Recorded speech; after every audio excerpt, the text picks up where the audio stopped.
What is your thermostat set to? Okay, and I'm not talking about the thermostat in your room or in your office or at your company. I'm talking about your internal thermostat.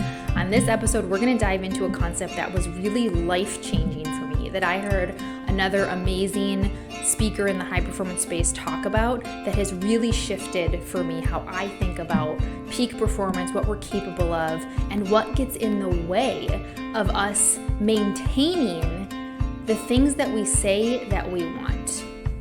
What is your thermostat set to? Now, I'm not talking about the thermostat in your room, in your office, in your workplace. I'm talking about your own internal thermostat and how it is either helping you to achieve what you want or it's holding you back. So I actually want to share this example. I don't actually even remember where I originally heard. I know it's Ed Mylett, so I want to give credit to Ed Mylett because he has talked about this, so go check him out. Huge in the space of high performance, self-improvement. Just he is a powerhouse for sure. I don't remember if I saw him do it on a talk or on a podcast, but he's talked about it a few times. So again, go check out, and I'll try and find the link and put it in the show notes for you of where he's talked about this. But this example has stuck with me so much around this idea of our thermostat, and it really relates to the things that I already work with my clients on, that I've talked to you about here on the podcast, which is really needing to get to the root of what's getting in the way of us achieving our goals, of us achieving our peak performance. And it's not always just those external things. So let's talk a little bit about what this means. So first of all, I want to start with a story that I have told myself, and I'm going to get vulnerable here. I'm always open and honest with you, my clients, my listeners, because this is the best way for me to be able to share the work that I've done for myself, but also what I help clients through. So when I went through and got certified as a coach, so I went through IPEC, which is the Institute for Professional Excellence in Coaching. It was a very vigorous, like 9-10 month program. We did a lot on our own of learning and studying, and it's all based in neuroscience and positive psychology and cognitive behavior theory and all of this stuff that I love to geek out on about how we can really change and rewire our brain, right? So that's really at the root of all of it. Well, of course, if we want to be able to help other people do that, we have to go first, right? We are the ones that need to do that own internal work, really examine and look at ourselves and figure out where have we been blocking ourselves from achieving that thing, so that we're able to then help other people to do that. So when I was going through that program, 2019 into 2020, it was intense. And I actually just was talking to a friend of mine and someone who I just absolutely love and respect, who's now going through the program as well, and being able to look back, and she was kind of asking me some of my experience. She's like, this is intense work. It's like, it is intense work. And one of the things that we had to do again was to really look at our own stories. And one of the things we talk about is our inner critic. I've talked about that on the podcast. The inner critic is some voice of yours that's saying, I'm not good enough. We all have it, and I won't get into all the details, but everybody has it. It usually started in childhood when we really started to recognize what people were saying about us, what we're good or not good at, or different things that have affected us. And all of a sudden now we have this inner critic, also called the gremlin in IPEC, and this is some voice telling you that you're not good enough.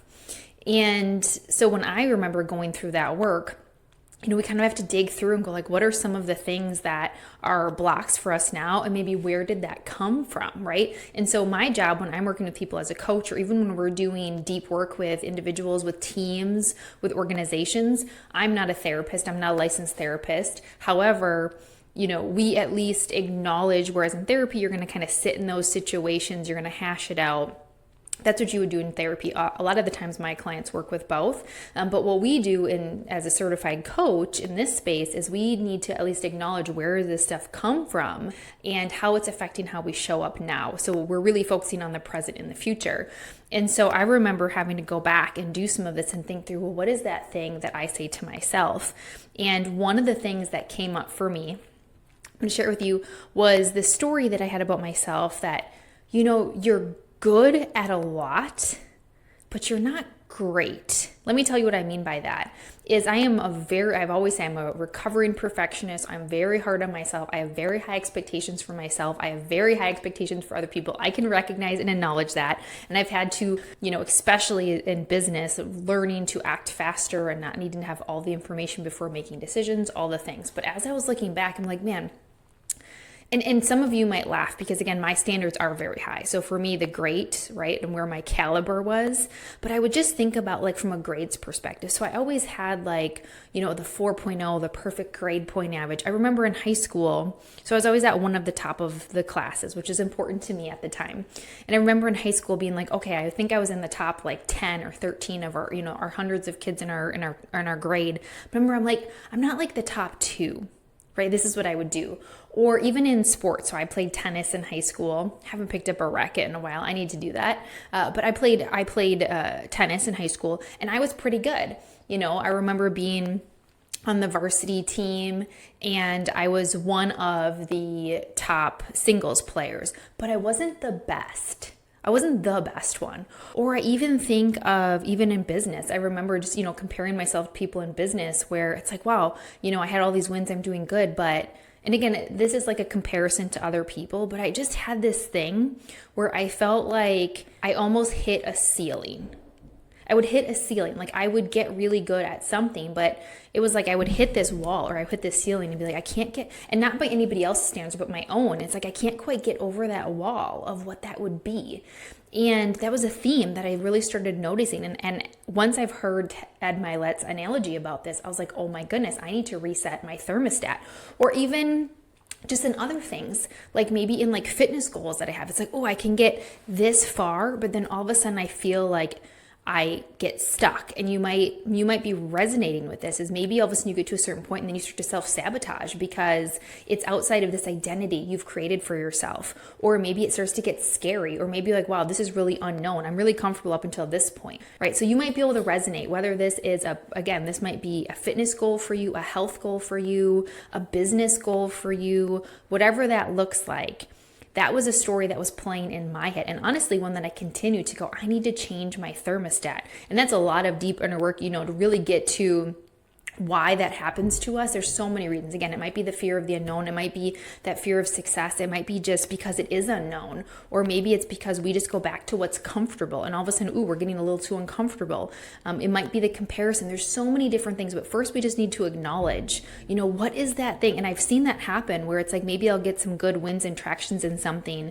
And then I don't know if maybe you take your foot off the gas or whatever it is, right? So it's that thermostat. And so that's a little bit of the history of like, that was something that I had told myself. And, it's like, how do I get to be not the best as in like I need to be number one, but just I know like if I could push through wherever this resistance is coming from, I could have this huge breakthrough on the other side. Again, it's not about being number one, being the best, about a metrics or vanity thing, but like I knew internally that there is some type of resistance that's keeping me set at a certain thing in different areas. So that's a little bit of the history. So when I heard this example, so I'm going to share it with you.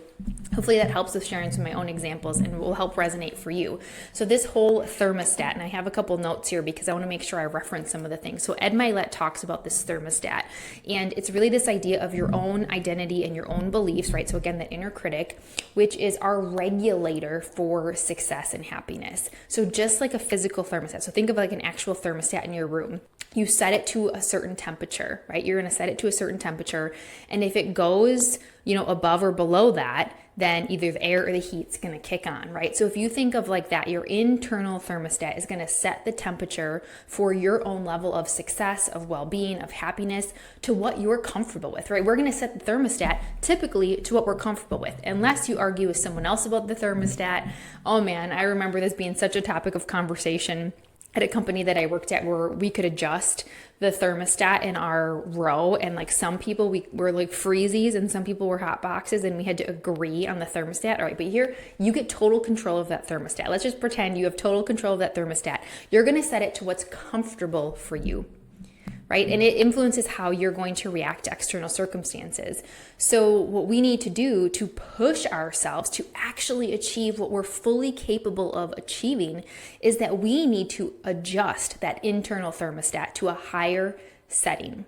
And that involves us changing our thoughts, our beliefs, our own way that we see ourselves and show up, right? And so this internal thermostat, let's talk a little bit more about this. So if you set it to a certain temperature, let's just say 70 degrees, and if the room temperature drops below that set point, the thermostat's going to kick in, right, to get it back up, right? So if you have your thermostat set to 70 degrees, let's just say, and you experience some things that dip below that, your internal thermostat is going to bring you back to your comfort zone. So let's just say, again, maybe from a health and fitness standpoint, let's just use this as the example. Maybe you have your own thermostat set to what you're comfortable with for your own health, your own fitness, your own wellness goals. If you start to slack for too long, let's just say, all of a sudden you might start to dip and you're like, oop, I got to get us back to this set point. But the thing is you might want to even go past that, but you've set it. So once you get back to that set point, you start to get sort of complacent. You start to get, and then all of a sudden we start to dip again, right? So you're getting yourself back to what's comfortable. That thermostat is essentially your identity, your beliefs about yourself, about what you think you deserve, about what you think you're worthy of, and it's set to this certain level. And this was fascinating when I went through the Positive Intelligence program, which is all about mental fitness. And they talked about, based on their research and their studies, and they did this with over 500,000 CEOs, elite athletes, sales teams, and what they found was that only 20% of people have the mental fitness, the mental toughness to reach peak performance and potential. 80% of people fall below the mental fitness needed. So here's the thing, is because only 20% of those people are changing where that thermostat is, whereas 80% of the people are staying there. They don't have that ability to, or they haven't yet tapped into that mental fitness, right? And so we get set on this certain level of success. And when we want more than that, when we want to change that thermostat, we need to focus on the internal things, that internal thermostat, and not all of the external things. And so one of the things that Ed Mylett talks about is that to really achieve long-lasting success and change, to really achieve our peak performance, is we need to intentionally raise our internal thermostat, right? So we need to challenge our own beliefs, that those limiting beliefs. The limiting beliefs can be the things that, money is stressful, money is hard to come by, or maybe you have some type of belief that you can only make a certain amount of money, all of those things. And then if we don't challenge those, we just accept those to be true for us. That's where we get stuck at that. So we need to challenge those limiting beliefs. We need to work on that inner critic and challenging ourselves to say, who said that this was as far as I could go? Or who said that this was the highest level that I could get to? And really working on those thoughts. Remember, the thoughts, feelings, actions, results we talk about on the podcast all the time. Your thoughts about yourself, about what you're capable of, is going to create your feelings about yourself and the situation, which creates the actions you take, which creates your results.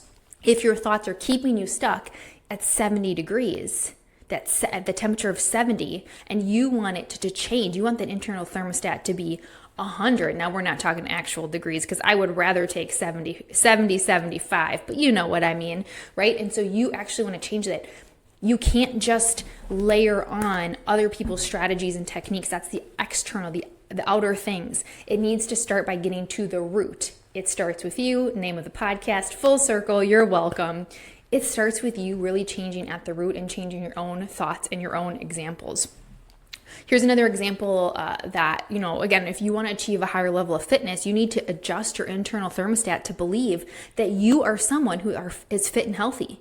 If you're seeking more wealth, you need to adjust your internal thermostat to believe that you are someone who can attract in, manage, and maintain wealth. Because here's the thing that will happen to people. Let's talk about from a wealth perspective, especially for those of you who have your own business or who maybe have commissions or sales or things where you aren't just like a fixed income. If you have your wealth thermostat set to a certain amount of money and you get less, you start getting less than that, you're going to do the extra work to get yourself back to that status quo. However, also what we find, which is fascinating, if you start to go above that and you start to get more and more, money coming into you, but your thermostat hasn't changed, you will lose that money. You will use it. You won't respect it. You won't believe that you're worthy of it. And so you will actually lose it and actually find yourself coming back to what you felt safe with. It's so fascinating, the science behind this. And so what we need to do is we need to change the container of what we believe we can hold. If you want that promotion if you want that opportunity, but you haven't done that work to believe that it's for you, that you can do it, that you can hold that. If you have the capacity to do that, you might self-sabotage that opportunity. It is just so fascinating. And so changing your external circumstances is not enough. And we've talked about that, right? Just consuming information or just getting external things is going to help you. But what you really need to do is you need to start with that internal thermostat and ask yourself, what do I need to change about this? Where do I need to shift? If I find myself self-sabotaging or wanting more but never getting there, or like getting it and going up and down, it's like, what is the thing that needs to happen? Sometimes you need to look at your own self and go, or maybe you're asking for bigger opportunities at work or conversations or business connections, and all of a sudden you get them and they're gone. You get them and they're gone. It's like this yo-yo. Examining yourself again and thinking of yourself as this container, this capacity to hold it. And we need to expand what you believe you're capable of holding and doing and achieving.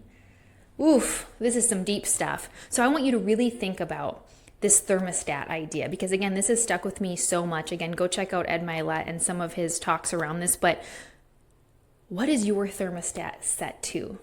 And why? Where did that come from? What stories are you telling yourself about what you can or can't achieve? And what happens when you go above or below that? And what is it going to take for you to change your thermostat?